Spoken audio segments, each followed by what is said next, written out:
नमस्कार दोस्तों, स्वागत है आज की इस वीडियो में। दोस्तों आज की इस वीडियो में बात करेंगे चेक बाउंस केस से संबंधित कुछ महत्वपूर्ण कानून के बारे में। यह कह लीजिए कि जो चेक बाउंस केस के मैंने ऐसे हजारों वीडियो बना चुका हूं।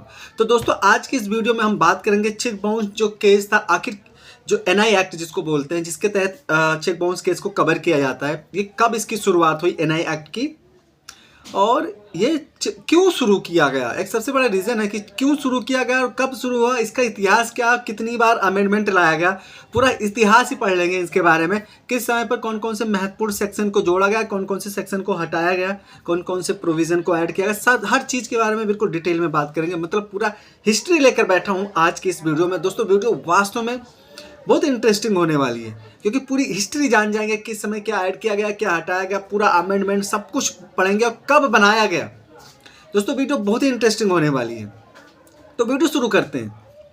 अब सबसे पहले शुरू करते हैं, बाकी अगर आप लोग लॉ स्टूडेंट हैं तो बिल्कुल सही जगह पर आए हैं, क्योंकि इस वीडियो में आपको एक पूरा जो एनआई एक्ट का जो लॉ नहीं है, जो पूरा डिपार्टमेंट है, पूरा सॉल्व कर देंगे इसमें। और बहुत से ऐसे नए नए जजमेंट तो आप लोग आए दिन वीडियो में देखते रहते हैं। तो चलते हैं अपने टॉपिक पर। देखिए, अगर हम चेक बाउंस जो एनआई एक्ट का मामला होता है, उनको निगोशिएबल इंस्ट्रूमेंट एक्ट, हिंदी में इसको प्रक्रम क्या अर्थ होता है, हस्तांतरण तथा लिखित का अर्थ होता है कोई भी लिखित दस्तावेज, कोई भी ऐसा लिखित दस्तावेज जिसका हस्तांतरण किया जा सकता है, उसे प्रक्रम में लिखित कहा जा सकता है। परंतु इस अधिनियम के अंतर्गत प्रक्रम लिखित केवल 3 चीज़ों को माना गया है। पहला वचन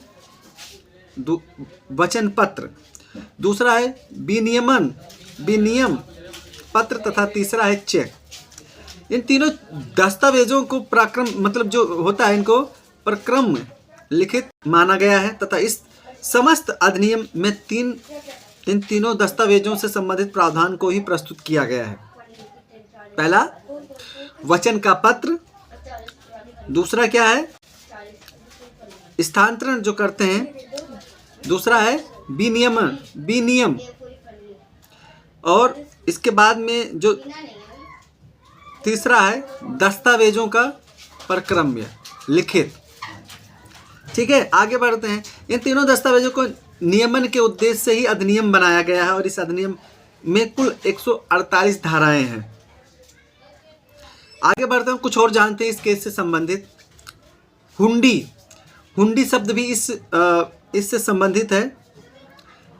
जो समान शब्द होता है, जो देसी भाषा में संस्कृत शब्द में हुंड के जड़ में से है, जिसका अर्थ होता है उगाही, कलेक्शन तो समझते होंगे, या कलेक्ट करना, उगाही करना, कलेक्ट करना होता है। भारत में अंग्रेजी शासन के आने पर व्यापारिक जो क्रियाओं में असीम वृद्धि हुई और मुद्रा की बढ़ती हुई मांग को केवल सिक्कों की आपूर्ति से पूरा नहीं किया जा सकता था। इसलिए साख पत्र मुद्रा का स्थान ग्रहण किया। भारत में न्यायालयों ने इंग्लैंड में प्रचलित प्रक्रम लिखितों के विधि को प्रयोज्य मान्य किया, जहां यूरोपियन के शब्दों में लिखितों के किसी विवाद के संबंध में कोई प्रश्न उत्पन्न होता था। लिखित के पक्षकार हिंदू या मुस्लिम होने की दिशा में उनके वैयक्तिक विधि परिवर्तन होता था। ना तो हिंदू और ना तो मुस्लिम के वैयक्तिक विधि में प्रक्रम लिखितों के संबंध में कोई संदर्भ नहीं मिलता है। न्यायालय द्वारा संबंधित समुदायों जैसे भी स्थिति हो, उनके समव्यवहारों में उनके व्यापारियों के बीच प्रचलित रूढ़ियों को मान्य किया जाता था। समय के अनुरूप में देश में हिंदुओं से संबंधित एक बलशाली प्रथा का विकास हुआ, जिसे यह विधायिका भी भारतीय बैंकों एवं व्यापारियों की अज्ञानता में बिना कठिनाई के लागू नहीं करा सका। वास्तव में विधायिका ने ऐसे स्थानीय प्रथाओं में बल महसूस किया और या उचित माना कि उन्हें विधि के परिवर्तन में समुचित शब्दों के द्वारा उन्हें पूर्णतया अपवर्जित किया जा सके। सदजन विधि के अभाव में भारतीयों पर अंग्रेजी विधि से प्राप्त साम्य, न्याय एवं अच्छे अंतरात्मा के नियमों को लागू करते थे। बात करते हैं 1866। 1866 में भारतीय विधि आयोग ने प्रक्रम लिखित विधेयक तैयार किया। कब तैयार किया? 1866 में। यह पूछ सकते हैं जो चेक बाउंस, जो एनआई एक्ट है, जो एनआई एक्ट कानून है, ठीक है, जो चेक बाउंस का कानून है वो 1866 में तैयार किया गया था। इसका एक जो विधेयक था वो तैयार किया गया और जिसे परिषद में दिसंबर 1867 को प्रस्तुत किया गया। विधेयक को प्रवर समिति को संदर्भित किया गया, अनेकों आक्षेप उठाए गए और 1877 में इसे पुनः प्रारूपित किया गया। मतलब जब दिसंबर 1867 में इस कानून को पेश किया गया तो इसमें बड़े सारे सवाल उठाए गए, इस पर सवाल उठाए गए इस कानून पर। तो इसको दोबारा इस पर विचार किया गया, इसमें डिबेट किया गया इस कानून पर और 1877 में इसको दोबारा पुनः प्रारूपित किया गया। स्थानीय सरकार, उच्च न्यायालयों एवं चैम्बर्स ऑफ कॉमर्स के आलोचना पर एक लंबे अंतराल के बाद प्रवर समिति द्वारा विधेयक को पुनरीक्षित किया गया। इसके बावजूद भी विधेयक अंतिम रूप नहीं ले सका। 1880 में भारत के सचिव के आदेश पर विधेयक को नए विधि आयोग को संदर्भित किया गया।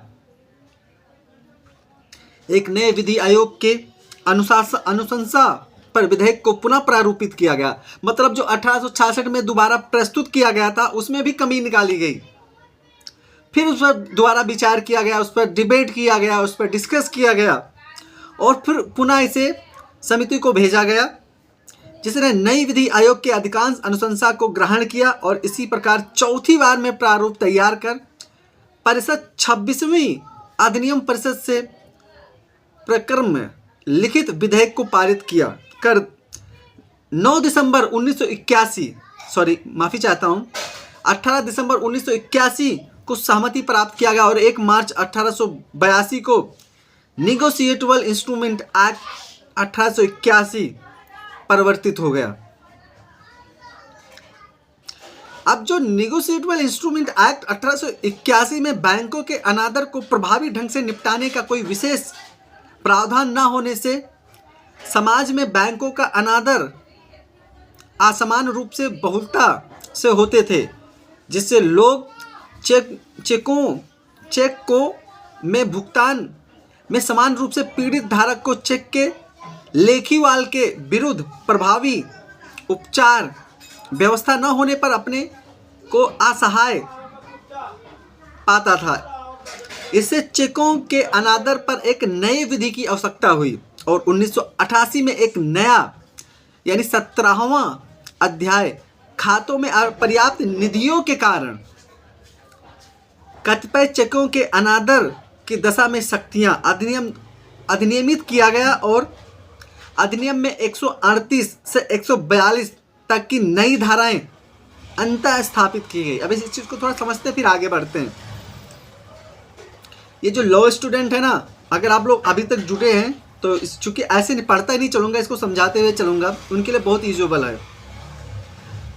और अगर आप एडवोकेट हैं तो आपके लिए भी बहुत यूजेबल हो सकता है। तो देखिए जो केस जब कानून को बनाया गया 1881 में फाइनली मंजूरी मिल गई, तो उसके बावजूद भी उसमें बड़ी सारी कमियां आपको बताना चाहूँगी। 3-4 बार इस पर संशोधन करने के बाद 1881 में फाइनल में इसको बनाया गया था, लेकिन उसमें तब भी कमियां देखी जा रही थी। और जब देखा जा रहा था, क्योंकि जो चेक देने वाला था जब बाउंस हो जाता तो बड़ी सारी अपने आप को, जैसे कि इसमें बताया गया, वो व्यक्ति असहाय पाता था। तो 1988 में एक नया और संशोधन किया गया। संशोधन ये किया गया कि अगर किसी के व्यक्ति के अकाउंट में अपर्याप्त राशि है, मतलब चेक जारी कर दिया लेकिन राशि क्या अपर्याप्त है, तो ठीक है, तो उसमें शक्तियां, मतलब उस चीज़ के बारे में पहले व्याख्या नहीं की गई थी। तो धारा 138 से लेकर 142 तक नई धाराओं को उसमें जोड़ा गया। 138 के बारे में तो जानते हैं, 138 के बारे में आप लोग जानते हैं। इस वीडियो में हम पूरे इतिहास के बारे में पढ़ेंगे। तो जब इनको जोड़ा गया तो थोड़ा इनको और प्रभावी ढंग से बनाया गया। अब एक चीज़ ये जानते हैं, जो कानून बनाया गया था इनका उद्देश्य क्या था। तो चेकों के प्रयोग को अगर माने तो चेकों का जो प्रयोग था उनको प्रोत्साहित करना, ये कानून बनाया गया था कि लोग मतलब लोग पैसों पर ही भरोसा करते थे, नगद लेना देना। लेकिन जब चेक लाया गया तो ये बनाया गया कि चेक को प्रमोट किया जाए, क्योंकि पैसा लेके चलना उस समय रिस्की था, आज भी है। चेकों को विश्वसनीयता में वृद्धि करना तथा चेकों के अनादर को इस नई विधि के अनेक कमियों को व्यवहार में पाया गया। अतः 2002 में पुनः 143 से 147 तक के प्रावधान जोड़े गए।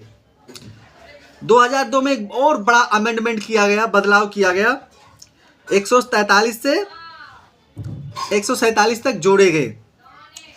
और जो इससे पहले 1988 में 138 से 142 जोड़ा गया था, जोड़े गए, जिससे चेकों के अनादर तथा उनके संज्ञान पर संपूर्ण संहिता हो सके। पुनः 2015 में धारा 142 का जोड़ा गया एवं धाराएं 143 का एवं 148 को 2018 में जोड़ा गया। पूरा हिस्ट्री पढ़ेंगे इसका। इस प्रकार दोस्तों अब चेकों के अनादर के संबंध में धाराएं 138 से लेके 148 तक हो गई। और इसमें जो समय समय पर बदलाव किए गए हैं उनका उद्देश्य क्या था बदलाव करने का।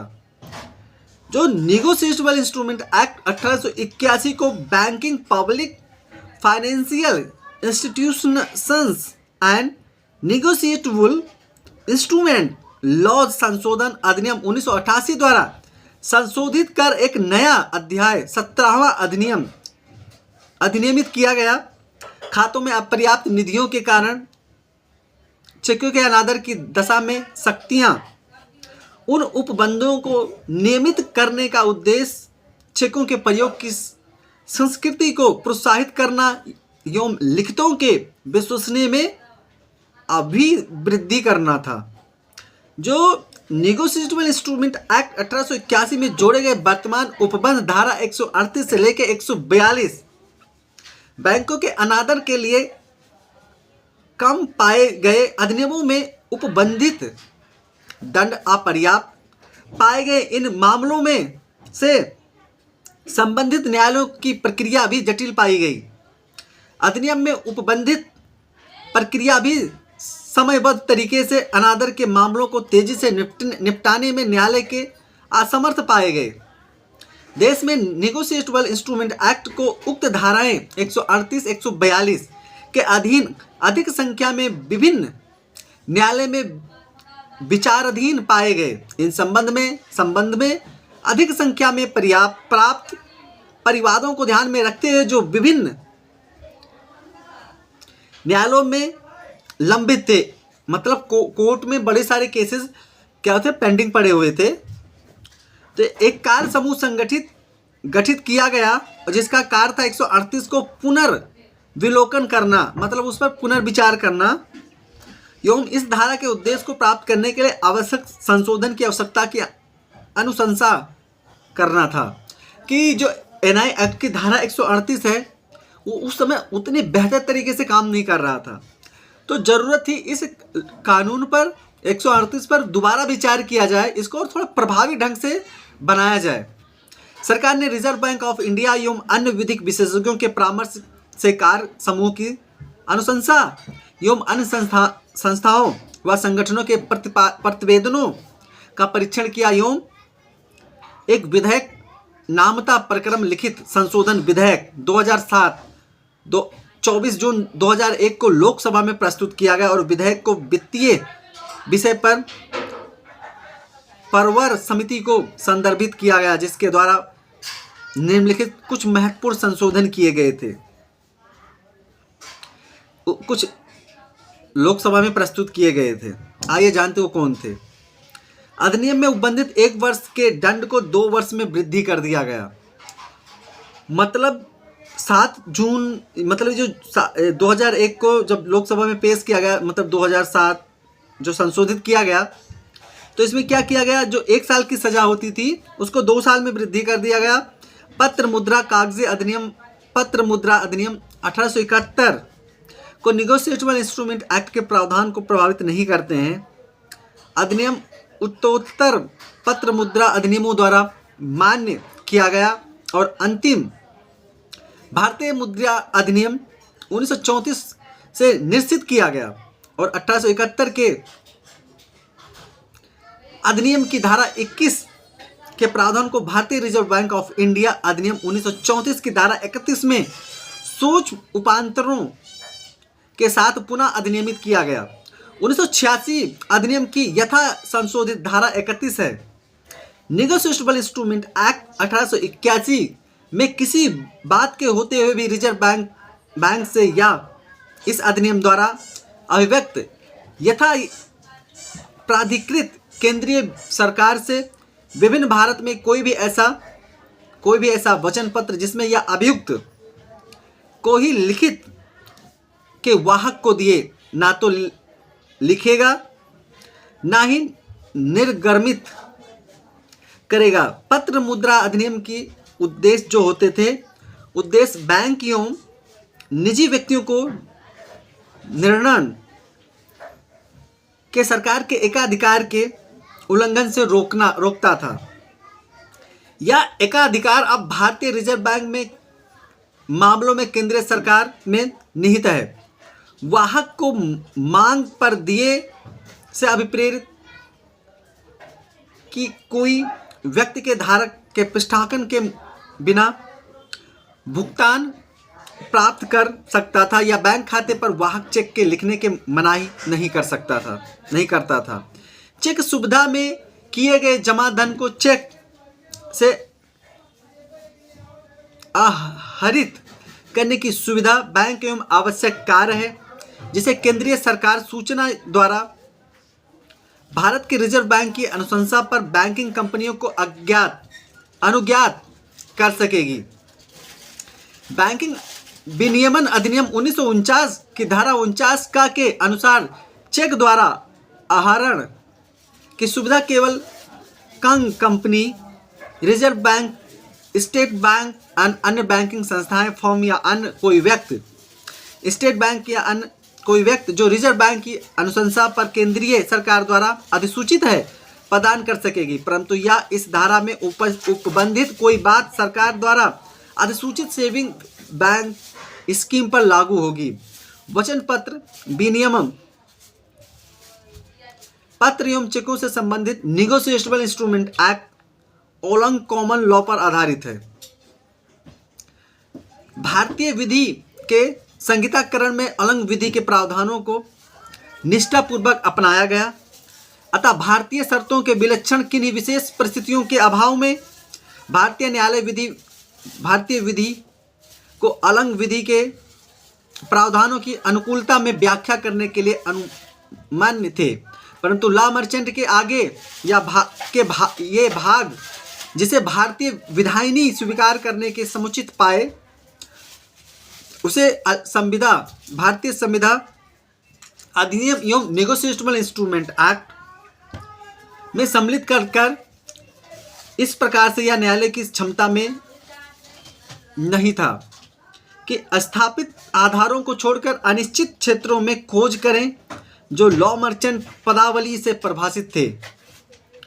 उसी समय निगोशिएबल इंस्ट्रूमेंट एक्ट को विस्तृत और प्रक्रम में लिखित के सभी पहलुओं को छूता हुआ विस्तृत नहीं कहा जा सकता था। अतः जहां कहा भी इसके प्रावधानों के निर्वचन में कहीं भी कोई संदेह अलग निर्णय को निर्देशन के रूप में संदर्भ देना था। मतलब इस लॉ में समय समय पर बदलाव, समय समय पर परिवर्तन होते रहे।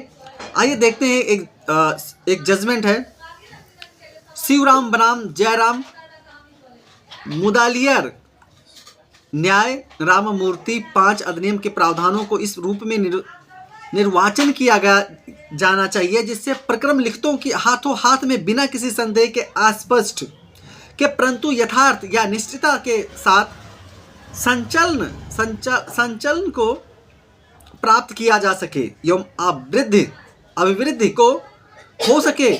न्यायालय भी किसी ऐसे निर्वाचन एवं तर्क को स्वीकार न करे जिससे व्यापार को अत्यधिक असुविधा एवं कठिनाइयां हो सके। अधिनियम बिल नोट एवं चेक के केवल निर्गमन एवं प्रक्रमण को विनियमित करता है, लेकिन ऐसे लिखतों के विधि के परिवर्तन या जीवित पक्षकारों के अंतरण में अधिकारों के अंतरण का कोई प्रावधान नहीं करता है। प्रक्रम लिखतों के अलंग विधि को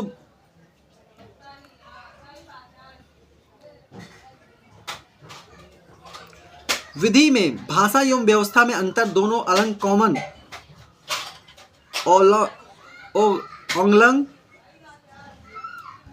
कॉमन लॉ का अनुसरण करते हैं। भारतीय अधिनियम को ओलंग अधिनियम के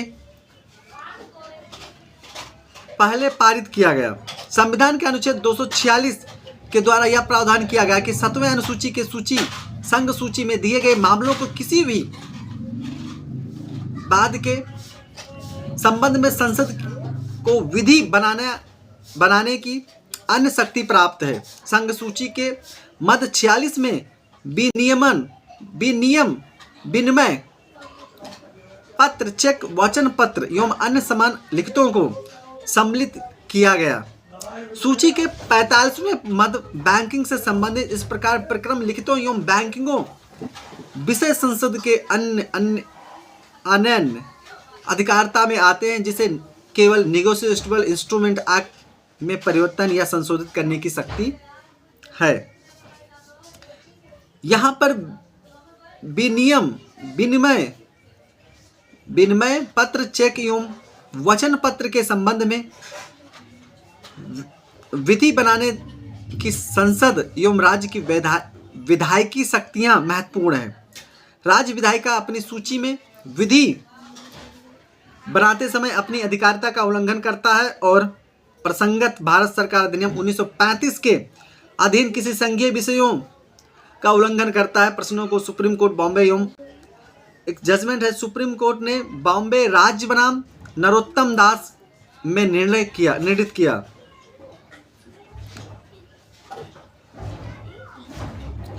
इस मामले में बॉम्बे हाई कोर्ट ने 11,074 रुपए की वसूली के लिए एक वाद लाया। यह वाद वचन पत्र के आधार पर कथन करते हुए कि प्रांतीय विधायिका विधि बनाने की कोई शक्ति वचन पत्र के संबंध में नहीं रखी थी, जो कि भारत सरकार अधिनियम 1935 को 7वीं अनुसूची की सूची में प्रविष्ट 53 से आच्छादित होता है। इसलिए बॉम्बे सीटों सिविल कोड एक्ट 1948 वाह शक्ति था। यह धारित किया गया कि अपेक्षित अधिनियम सूची 2 प्रविष्ट 2 60 पठित प्रविष्ट 1 भारत सरकार अधिनियम 1935 की सूची से संबंधित था, अतः वाह शक्ति वाह नहीं था। यहाँ तक कि अपेक्षित अधिनियम सूची 2 के आच्छादित विषय के संबंध में विधि के सार एवं तथ्य से संबंधित था या तथ्य की प्रसंगत वचन पत्र से संबंधित वाद से प्रभावित था। सूची के अंतर्गत आने वाली प्रविष्टि 28 एवं 53 से संबंधित था। इसकी विधि मान्यता को प्रभावित नहीं करेगी। अधिनियम अपने परिवर्तनीय से बचता है। किसी स्थानीय प्रथाएं जो कि किसी ओरिएंटल प्रत्युष भाषा से संबंधित लिखतों को अधिनियम वचन पत्रों एवं विनिमय पत्रों एवं चेकों पर प्रयोजित होता है, परंतु जहां लिखित ओरिएंटल भाषा के होते हैं अर्थात हुंडी या रुक्का, वहां से अधिनियम के प्रावधानों के बावजूद स्थानीय तथा प्रयोज्य होंगे। इस व्यवस्थित खंड का प्रभाव या नहीं है कि अधिनियम को पूर्ण रूप से हुंडी के संबंध में अप्रयोज्य बनाना है। दोस्तों अगर बात करते हैं कि जहां केवल या जहां स्थानीय प्रथा प्रतिकूल है वहां स्थानीय प्रथा अधिनियम के प्रावधानों पर अधिभावी होंगे, ऐसी किसी भी प्रथा के सबूत के अभाव में किसी अंग्रेजी भाषा में लिखे गए लिखित अर्थ हुंडियों पर प्रयोज्य होगा, परंतु ऐसे लिखितों में जहां ऐसा आशय इंगित है पक्षकारों के विधिक संबंध इस अधिनियम से शासित होंगे, जो स्थानीय प्रथा लागू नहीं होगी। दोस्तों ये वीडियो थोड़ा जो अपने पास स्क्रिप्ट था, ये मेरे कुछ व्यूअर्स थे, उनके द्वारा सुझाव दिया गया था कि इस पर बनाया जाए, और चूँकि ये हिंदी में है और हम लोग की इंग्लिश में पढ़ने की आदत है इसलिए थोड़ी दिक्कत हो रही थी। आशा करता हूँ आप लोग काफ़ी कुछ सीखे होंगे इस वीडियो से। मिलता हूँ एक नई वीडियो में। बहुत बहुत धन्यवाद।